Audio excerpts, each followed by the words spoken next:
আমতলী থানার চাম্পামুড়া এলাকা গাঁজা চাষের আতুর ঘর হিসেবে পরিচিত। দীর্ঘদিন ধরেই ওই এলাকায় অবাধে চলছিল গাঁজা চাষ, যার বিন্দুমাত্র খবর ছিল না আমতলী থানায়। অবশেষে সোমবার দুপুরে গোপন খবর আসে চাম্পামুড়া এলাকার একটি রাবার বাগানের ভেতর বিপুল পরিমাণে চলছে গাঁজা চাষ। আর এই খবরের ভিত্তিতে অভিযানে নামে আমতলী থানার পুলিশ। নেতৃত্বে ছিলেন এসডিপিও সুদীপ পাল ও ওসি প্রণব সেনগুপ্ত। এই অভিযানে তাদের সাথে ছিল প্রচুর পুলিশ এবং টিএসআর কর্মীও।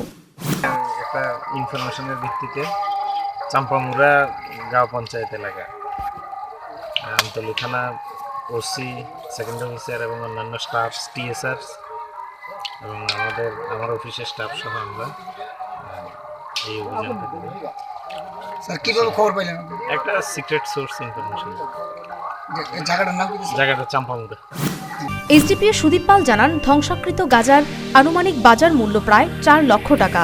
কিন্তু এই অভিযানের পর নানান প্রশ্নের জন্ম নিচ্ছে জনমনে। কিভাবে এতদিন যাবৎ অবাধে গাঁজা চাষ চলত এই এলাকায়?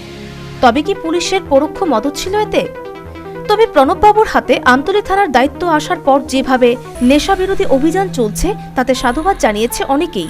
শুভবুদ্ধি সম্পন্ন জনগণের দাবি ভবিষ্যতেও চলুক এরকম অভিযান। Bureau report, news vanguard.